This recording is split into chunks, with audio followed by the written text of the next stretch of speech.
मौलाना ईसा बंदे इलाही नक्शबंदी के बयानात सुनने के लिए अभी सब्सक्राइब करें ईसा बंदे इलाही ऑफिशियल।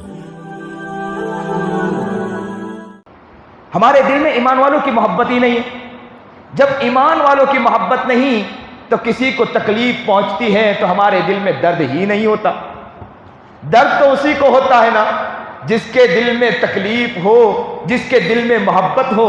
जब मोहब्बत ही नहीं तो तकलीफ हो ही नहीं सकती। बच्चों से मोहब्बत होती है तो बच्चों को कुछ तकलीफ हो जाए तो बाप दौड़ पड़ता है, बीवी को तकलीफ होती है तो शौहर दौड़ पड़ता है, अगर घर में माँ को तकलीफ होती है तो बच्चा दौड़ पड़ता है। अगर मोमिन भाई अपने मोमिन भाई से मोहब्बत करें तो मोमिन को तकलीफ पहुंचे तो मोमिन दौड़ पड़ेगा। मोहब्बत ही नहीं है, मोहब्बत ही हमने अपनी जिंदगी से खत्म कर दिया। नबी आते रहें, आखिर में नबियों के इमाम आए, वो दुनिया में खुदा का आखिरी लेकर पैगाम आए, वो दुनिया में खुदा का आखिरी लेकर पैगाम आए। झुकाने आए बंदों की जबी अल्लाह के दर पर, झुकाने आए बंदों की जबी अल्लाह के दर पर, सिखाने आदमी को आदमी का एहतराम आए, सिखाने आए आदमी को आदमी का एहतराम आए। सुभान अल्लाह, अल्लाह अकबर कबीरा।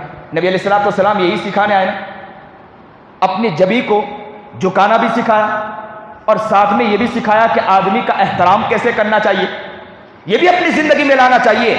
आज इस बात की नीयत करें कि हम अपने मिजाज को शरीयत का मिजाज बनाएंगे। मिजाज शरीयत का बन जाएगा तो इंसान कमाल दर्जे आगे पहुंच सकता है। इसीलिए हदीस पाक में नबी अलैहि सलाम की हदीस है कि अल मुस्लिमु मन सलिम अल मुस्लिमून मिन लिसानी व यदी, कि मुसलमान वही है जिसकी जुबान से और जिसके हाथ से दूसरे मुसलमान सलामत रहें, महफूज रहें, सालिम रहें। आज हमारे हाथ से कौन महफूज रहता है? हमारी जुबान से कौन महफूज रहता है? और आपको एक बात और बताऊं कि हदीस पाक में नबी अलैहि सलाम की हदीस क्या है? अल मुस्लिमु मन सलिम अल मुस्लिमून मिन लिसानिही व यदी। पहले लिसानी का तज़किरा किया, मिन लिसानिही व यदी, तो पहले लिसान का तर्जुमा किया, पहले लिसान लाए, इसलिए कि इंसान की पहले जुबान ही खुलती है।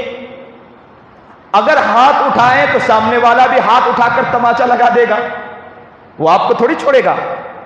अगर ताकतवर है तो वो आपको भी मुकाबले के लिए खड़ा हो जाएगा। लेकिन सबसे ज्यादा अगर चीज होती है, तकलीफ पहुंचती है तो जुबान से ही तकलीफ पहुंचती है। इसलिए नबी अलैहि सलाम ने पहले लिसान का लफ्ज लाया कि लिसान से ही तकलीफ पहुंचती है। आदमी सामने हो कि सामने नहीं हो, दूर बैठ कर भी किसी को तकलीफ पहुंचा रहा है तो जुबान से ही तकलीफ पहुंचा रहा है। तो इंसान को चाहिए कि जुबान से भी तकलीफ ना पहुंचाए और अपने हाथ से भी तकलीफ ना पहुंचाए। ये इंसान अपने मिजाज शरीयत बनाए।